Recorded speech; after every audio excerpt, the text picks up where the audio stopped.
السلام عليكم ورحمة الله وبركاته. soo dhawaada asxaabta qaaliga halkan waa channelkeenu Fana Technology oo aniga Cabdullaahi Daacada. asxaabta maanta waxay noo waday cashar la yiraahdo two step verification. two step verification waa in aad ilaalisid ama aad protecting ku sameysid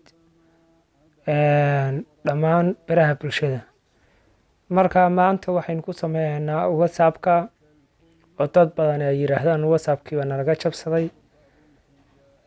haddii xitaa uu qofku helo numberkaaga aad WhatsApp-ka ku sameysatay, mobilkiisa kuma sameysan karo sababtoo ah waad ka hortagtay in lagaa jabsado.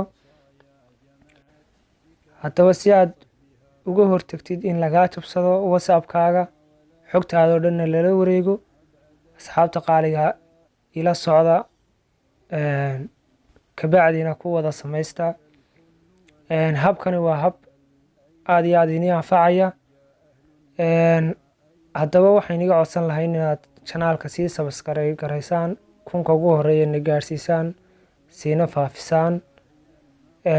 waxaan tegaynaa WhatsApp-ka ayaan tegaynaa. WhatsApp-ka markaas sidaas aad u joogtid waxaan ku dhufaanaa xariiqaha yaryar. kanaan isticmaalayo waa WhatsApp GB. xariiqaha yar marka ku dhufatid maxaad tegaysaa settings-ka ayaa tegaysaa.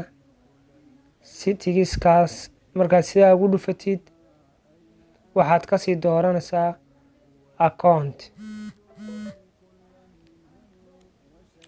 accountiga. markaad sidaa ugu soo dooratid waa ujeedaan waa kan two step verification ayaa la yiraahdaa.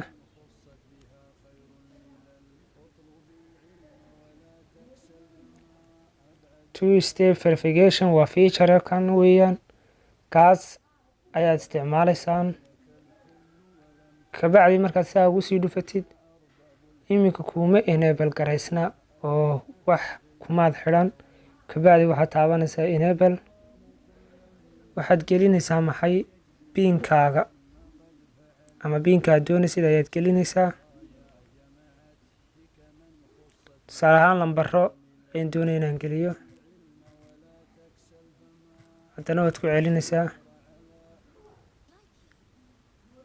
kabacdi waxaad gelinaysaa maxay emailkaaga ama gmailkaaga ayaad gelinaysaa, haddana isagana waad ku celinaysaa. two step verification-ka waxaa loo yiri waxa weeyaan waa protectigiisa ayaa sareeya.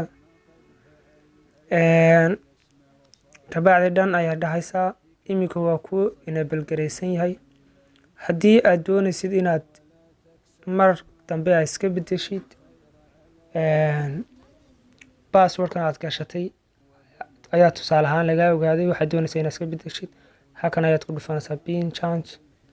haddii kalena waad deysanaysaa.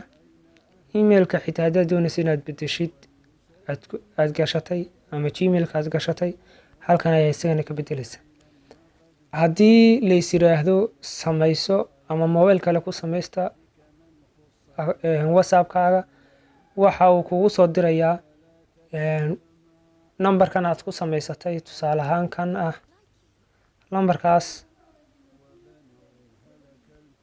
lambarkaa WhatsApp-ka kugu sameysan ayuu kugu soo dirayaa koodhkaas ayuunbuu qofku gelin karaa. marka qofkan kaasoo weeraray WhatsApp-kaaga ama doonaya inuu galo ma garanaysa ama mobilkiisa ku sameysta, koodhkaas ogaamayo sababtoo ah waxaa lagugu soo dirayaa lambarkaaga ayaa lagugu soo dirayaa ama waxaa lagugu soo dirayaa mobilkaaga. saas daraaddeed ayuu protectionkiisu u adag yahay two step verification. waa inagula talin lahaa inaad ku xidhataan. wassalaamu calaykum. channelkana sii subscribe gareeya. waad mahadsantihiin.